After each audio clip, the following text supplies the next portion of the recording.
Hello student, नमस्कार। आज की लाइव क्लास में आप सभी का स्वागत है। आज की इस लाइव क्लास में कुछ हम ऐसे प्रश्न सोल्व करेंगे जो कंपटीशन एग्ज़ाम के लिए हम ये कहें कि महत्वपूर्ण है या फिर हम ये कहें कि बार बार पूछे जाते हैं। जैसे आप किसी भी कंपटीशन एग्ज़ाम की तैयारी कर रहे हो या फिर मान लो आप बोर्ड क्लास में पढ़ रहे हो, तो इस प्रकार के कुछ प्रश्नों को हम सोल्व करेंगे जो कई बार एग्जाम के अंदर पूछे जाते हैं या फिर हो सकता है आगे होने वाले एग्जाम के अंदर आ सकते हैं। तो आप सभी का इस लाइव क्लास में स्वागत है। आज हम कुछ महत्वपूर्ण प्रश्नों के बारे में चर्चा करेंगे। तो सबसे पहले क्वेश्चन के बारे में चर्चा करते हैं। अगर आपको क्वेश्चन का जवाब आ रहा है तो आप जरूर कमेंट के अंदर जरूर बताइए, और अगर आपको क्वेश्चन का जवाब नहीं आ रहा है या आपके क्लियर नहीं हुआ है तो वो भी आप कमेंट के अंदर जरूर पूछ सकते हो। तो सबसे पहला क्वेश्चन हम स्टार्ट करते हैं। मानव का दंत सूत्र है। देखो, वैसे दिखने में बहुत इजी क्वेश्चन होता है और कई बार एग्जाम के अंदर ये प्रश्न पूछा भी जाता है कि मानव का दंत सूत्र होता है। ऑप्शन आपके सामने दिए हुए हैं। अगर आपको ये आ रहा है तो कमेंट के अंदर जरूर बताइए। सीधा सा अगर हम बात करें सबसे पहले कि मनुष्य में दांत या मनुष्य का दंत सूत्र है वो क्या होता है, तो हमें पहले ये पता होना चाहिए कि मनुष्य में दांतों की संख्या कितनी होती है, 32 होती है। मतलब एक वयस्क मनुष्य होता है उसके अंदर दांतों की संख्या कितनी होती है, 32। मतलब इस एक क्वेश्चन में अपना ये पूरा टॉपिक क्लियर कर लेंगे हम। एक क्वेश्चन को हम सोल्व करेंगे लेकिन इससे बहुत सारे क्वेश्चन आपके क्लियर हो जाएंगे। कैसे होंगे समझना अच्छी तरह से कि मनुष्य होता है उसमें दांतों की संख्या कितनी होती है, 32 होती है। मनुष्य का दंत सूत्र होता क्या है, दंत सूत्र क्या होता है मनुष्य का कि ऊपरी जबड़े का अर्धांश बट्टा नीचे जबड़े का अर्धांश इंटू 2, ये होता है दंत सूत्र। अगर हम बात करें कि मनुष्य में कितने प्रकार के दांत होते हैं, तो मनुष्य में 4 प्रकार के दांत होते हैं। कौन कौन से होते हैं, तो कृतंक, दूसरा होता है रदनक, तीसरा होता है अग्र चरणक और चौथा होता है चरणवक। ठीक है, मनुष्य में दांत कितने प्रकार के होते हैं, 4 प्रकार के। अब इनको शॉर्ट में किससे लिखा जाता है, आई सी, कृतंक को आई से लिखते हैं, रदनक को सी से लिखते हैं, अग्र चरणक है उसको पीएम से लिखते हैं, और चरणवक होता है उसको किससे लिखा जाता है, एम से लिखा जाता है। ठीक है, क्लियर हो गया। अब क्या होता है कि यदि हम दंत सूत्र की बात करें तो दंत सूत्र मनुष्य का जैसे 32 दांत होते हैं तो अर्धांश की संख्या होती है। अर्धांश की संख्या किस प्रकार से होती है कि जैसे मान लो कि ये मनुष्य का एक जबड़ा होता है, ठीक है, इधर ये दूसरा जबड़ा, एक जबड़ा नीचे और एक जबड़ा ऊपर हो गया। अब यहां पे इस जबड़े में कितने दांत होते हैं, 16 दांत होते हैं। कितने होते हैं, 16, और इसमें कितने होते हैं, 16। अगर हम अर्धांश की बात करें मतलब आधे भाग की, तो यहां 8 होंगे, यहां भी 8 होंगे, यहां भी 8 होंगे और यहां भी 8 होंगे। मतलब चारों तरफ क्या होंगे, 8-8 दांत होंगे। अब क्या होगा कि जैसे मान लो सबसे पहले कृतंक की हम बात करते हैं कि कृतंक होता है उसकी कुल संख्या कितनी होती है, कृतंक होता है उसकी कुल संख्या कितनी होती है, तो देखो 2 दांत तो इधर होते हैं और 2 इधर होते हैं। मतलब इस एक जबड़े में कितने होते हैं, 4। अर्धांश में कितने होते हैं, 2 होते हैं। अर्धांश में कितने होते हैं, 2। तो देखो इस क्वेश्चन को सोल्व करते हैं हम सीधी सी बात कि आई होता है, ठीक है, आई कृतंक होता है। कृतंक की कुल संख्या होती है 8। कृतंक होते हैं उनकी कुल संख्या कितनी होती है, 8 होती है।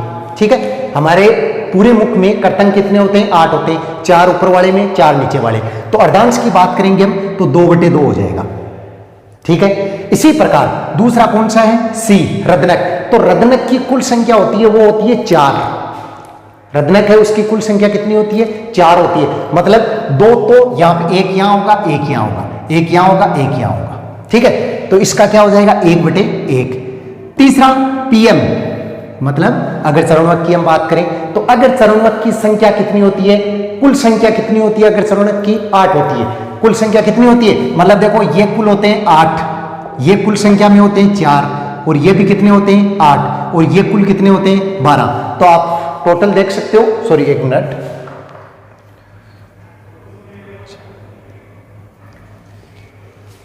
ठीक है, 32 हो गया कंप्लीट, 12 और 8 20, 24 और 8 32, तो ये कुल संख्या होती है।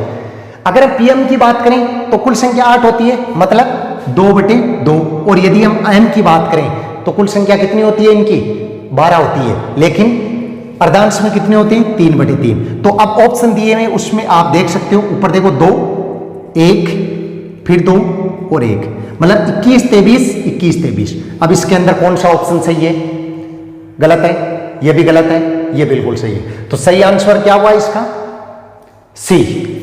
पहला क्वेश्चन हमने सोल्व किया, इसका सही आंसर क्या हुआ, सी। क्यों हुआ, क्योंकि ये अपने दंत सूत्र आ गया। अब इस दंत सूत्र के अंदर और भी क्वेश्चन पूछे जा सकते हैं, तो यदि मान लो इस प्रकार का क्वेश्चन, किसी भी प्रकार का क्वेश्चन आता है तो आप उसको शायद आसानी से क्लियर कर सकते हो। अच्छी तरह से आप लोगों के ये क्लियर हो गया होगा। अब हम बात करेंगे इससे अगला क्वेश्चन, आप लोगों के लिए दूसरा क्वेश्चन हमारा आमाशय है, मतलब मनुष्य का आमाशय होता है, उसकी संरचना किस प्रकार की होती है। ऑप्शन आपके लिए दिए हुए हैं, यू आकृति की, जे आकृति की, सी आकृति की और एस आकृति की। देखो आमाशय, आमाशय होता है, पहली बात पाचन का जब आप अध्ययन करोगे तो उसके अंदर आएगा आपके टॉपिक आमाशय। आमाशय की संरचना देखो, यदि हम बनाए तो किस प्रकार की होती है, आमाशय की संरचना है वो इस प्रकार की होती है। किस प्रकार की होती है, इस प्रकार की आमाशय की संरचना होती है। इधर कौन सा होता है, यकृत, ठीक है, और इसके नीचे यहाँ पे क्या पाया जाता है, अग्नाशय पाया जाता है। तो इसकी आकृति की संरचना देखो क्या बन रहा है, आप खुद अंदाजा लगा लो कि क्या बन रहा है। यू बन रहा है, नहीं बन रहा है, क्या बन रहा है, जे, बिल्कुल बन रहा है। कौन सी संरचना होती है, जे आकृति की। देखो आमाशय की संरचना इस प्रकार से होती है, तो आमाशय की संरचना किस प्रकार की होगी, जे आकृति की। समझ में आ गया होगा कि आमाशय की संरचना जे आकृति की होती है। अब अगर आपको ये पूछ ले कि आमाशय होता है उसको कितने भागों में बांटा गया है, तो इसके 3 भाग होते हैं। अगर ये पूछ ले कि जैसे ये जे से ये इस प्रकार से ऊपर उभरा हुआ भाग होता है, ये इंपॉर्टेंट क्वेश्चन है, इसको क्या बोला जाता है, तो फंडस बोला जाता है। जो आमाशय का ये उभरा हुआ भाग होता है इसको क्या बोला जाता है, फंडस से बोला जाता है। तो ये भी साथ में आप याद रखना कि जो ये ऊपर उभरा हुआ भाग होता है इसको क्या बोला जाता है, फंडस से बोला जाता है। तो ये हुआ आपके दूसरा क्वेश्चन। अब हम बात करते हैं इससे अगले क्वेश्चन के बारे में। आप लोगों के लिए अगला क्वेश्चन, मनुष्य के यकृत का भार होता है, मनुष्य के यकृत का भार ऑप्शन है 6 kg, 5 kg, 3 kg, 1.5 kg। अगर आपको ये क्वेश्चन आ रहा है तो कमेंट के अंदर जरूर बताइए कि मनुष्य के यकृत का भार क्या होता है। मनुष्य का यकृत मतलब एक पाचक ग्रंथि। यकृत क्या होता है, सबसे बड़ी पाचक ग्रंथि, सबसे बड़ी पाचक ग्रंथि। यकृत होता क्या है, सबसे बड़ी पाचक ग्रंथि होती है। उसका भार कितना होता है, मनुष्य के सबसे बड़ी पाचक ग्रंथि होती है यकृत, जिसका भार कितना होता है। देखो मनुष्य के सबसे बड़ी ग्रंथि जिसको क्या बोला जाता है, यकृत ग्रंथि बोला जाता है, उसका भार कितना होता है, उसका भार होता है 1.2 से 1.5 kg। कितना होता है, 1.2 से 1.5 kg। तो ऑप्शन सही कौन सा हो जाएगा, 1.5 kg। कौन सा सही हो जाएगा ऑप्शन, 1.5 kg। ठीक है। अब अगर ऑप्शन में जैसे इनके बीच में कुछ भी दिया हुआ है तो वो आप बिना बेझिझक बिल्कुल सही कर देना। तो ये क्वेश्चन काफी ज्यादा इंपॉर्टेंट बनता है। क्यों, क्योंकि देखो यकृत पाचक ग्रंथि की हम बात करें, सबसे बड़ी ग्रंथि पाचक ग्रंथि होती है। याद रखना यकृत के अंदर पित्ताशय, पित्ताशय में किसका निर्माण होता है, पीत का निर्माण होता है, पीत रस का निर्माण होता है। पीत रस का निर्माण कहां पे होता है, यकृत पित्ताशय होता है, उसके अंदर होता है। तो ये भी आप लोग इस क्वेश्चन के अंदर याद रखना। ठीक है, एग्जाम के अंदर पूछा जा सकता है। मान याद रखना 1.5 मतलब 1.2 से 1.5 के बीच में मनुष्य का यकृत है, उसका भार होता है। अब हम बात करते हैं नेक्स्ट क्वेश्चन की। अगला क्वेश्चन, एक ग्रंथि जो आहार नाल से संबंधित नहीं है। 4 ऑप्शन दिए हुए हैं आपको, इन चारों में से ऐसी कौन सी ग्रंथि है जो आहार नाल से संबंधित नहीं होती है। पहले हम बात करें, जैसे ऑप्शन देखने लेना, अग्नाशय, एड्रिनल, यकृत, लार ग्रंथि। अगर आपको पता है तो कमेंट के अंदर जरूर बता देना कि सही ऑप्शन कौन सा होगा। अगर नहीं पता है तो देखो पहले हम बात करते हैं आहार नाल। ठीक है, आहार नाल मतलब आहार नाल का प्रारंभ कौन सा भाग होता है? मुख होता है। याद रखना, पूछा जा सकता है। आहार नाल का प्रारंभिक भाग मुख होता है। अंतिम भाग कौन सा होता है? गुदा होता है। प्रारंभ कहाँ से होती है? मुख से होती है। और खत्म कहाँ पे होती है? गुदा के अंदर होती है। अब इसके अंदर बहुत सारे भाग पाए जाते हैं। ठीक है, बहुत सारे भाग पाए जाते हैं। कैसे भाग पाए जाते हैं आप लोग समझ लेना, एक सीधा सा और शॉर्ट में सभी का समझ लेना। जैसे यहां से प्रारंभ होता है तो ये मुख होता है। ठीक है, यहाँ पे ग्रंथि पाई जाती है जिसको क्या बोला जाता है? लार ग्रंथि बोला जाता है। यहाँ पे क्या होती है? ग्रसनी होती है। यहाँ पे लार ग्रंथि होती है। यहाँ पे क्या होती है? ग्रशिका होती है। उसके बाद में इधर आते हैं तो यहाँ पे क्या बनता है? आमाशय बनता है। ठीक है, ये कौन सा बनता है? आमाशय बन जाता है। उसके पश्चात जब हम आगे बढ़ते हैं इधर तो यहाँ पे अग्नाशय ग्रंथि होती है। इधर कौन सी होती है? यकृत ग्रंथि यहाँ पे होती है। अब यहाँ पे क्या होता है? छोटी आंत और बड़ी आंत। यहाँ पे कौन से भाग होते हैं? छोटी आंत और बड़ी आंत। तो ये आहार नाल के भाग होते हैं। सबसे अंत में इधर भाग खुलता है जिसको क्या बोला जाता है? गुदा। तो देखो अग्नाशय, क्वेश्चन क्या पढ़े? एक ग्रंथि है जो आहार नाल से संबंधित नहीं है। एक ग्रंथि है जो आहार नाल से संबंधित नहीं है, मतलब अग्नाशय होती है बिल्कुल कहां पे पाई जाती है? आहार नाल से संबंधित है। ठीक है, दूसरा एड्रिनल, ध्यान रखना, दूसरा एड्रिनल बिल्कुल नहीं है। यकृत ग्रंथि आहार नाल से संबंधित है। लार ग्रंथि ये भी आहार नाल से, तो ये आहार नाल से संबंधित नहीं है। तो ऑप्शन सही कौन सा होगा? बी होगा। एड्रिनल ग्रंथि होती है वो आहार नाल से संबंधित नहीं होती है। इसको क्या बोला जाता है? इसका दूसरा नाम होता है अधिवक्र ग्रंथि। एड्रिनल ग्रंथि है, उसका दूसरा नाम क्या होता है? अधिवक्र ग्रंथि। अब इस ग्रंथि की क्या विशेषता होती है? अधिवक्र ग्रंथि होती है, पहली बात तो पाई कहां पाई जाती है? जब हम उत्सर्जन तंत्र पढ़ते हैं तो उत्सर्जन तंत्र के अंदर जो से भाग कौन सा होता है? दो वक्र पाए जाते हैं, दायां वक्र और बायां वक्र। ये वक्र होते हैं। इसके ऊपर टोपीनुमा संरचना होती है जिसको क्या बोला जाता है? एड्रिनल ग्रंथि या अधिवक्र ग्रंथि। यह ग्रंथि कौन सा हार्मोन स्त्रावित करती है? एड्रीनलिन हार्मोन का स्त्रावण करती है। कौन से हार्मोन का स्त्रावण करती है? मतलब किस प्रकार के हार्मोन का स्त्रावण करती है? एड्रीनलिन हार्मोन का स्त्रावण करती है। अगला क्वेश्चन की हम बात करते हैं। अगला क्वेश्चन बहुत ही बढ़िया क्वेश्चन। एक क्वेश्चन से 3 क्वेश्चन सोल्व होंगे। ठीक है, कैसे? कर्णमूल लार ग्रंथि की लार नलिका कहलाती है। कर्णमूल लार ग्रंथि की लार नलिका कहलाती है। ऑप्शन है व्हाइटन नलिका, रिविंसन नलिका, बर्थोली नलिका, स्टेनसन नलिका। क्या आप लोगों को यह क्वेश्चन आ रहा है? शायद तक नहीं आ रहा होगा। ठीक है, ये क्वेश्चन आप लोगों को नहीं आ रहा होगा, आपने ये क्वेश्चन नहीं देखा होगा।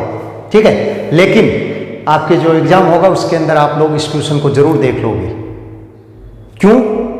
उसका कारण ये है कि देखो पहले पूरा कंप्लीट क्वेश्चन को सोल्व करते हैं। आप लोगों को अगर आ रहा है तो जरूर बताइए, लेकिन मेरे हिसाब से शायद आपको ये क्वेश्चन नहीं आ रहा है। क्यों नहीं आ रहा है उसका भी कारण बताऊंगा। लार ग्रंथि, लार ग्रंथि किसका स्त्रावण करती है? लार का स्त्रावण करती है। किसका स्त्रावण करती है? लार का। हमारे शरीर में कितने प्रकार की लार ग्रंथियां पाई जाती है? 3 जोड़ी लार ग्रंथियां पाई जाती है। कितनी जोड़ी? 3 जोड़ी। कौन कौन सी होती है भाई? तो लार ग्रंथियां कौन कौन सी होती है? एक तो होती है कर्ण मूल ग्रंथि। कौन सी होती है? कर्ण मूल ग्रंथि। दूसरी होती है अधोजंब और तीसरी होती है अधोजिह्वा। कौन सी होती है? अधोजिह्वा।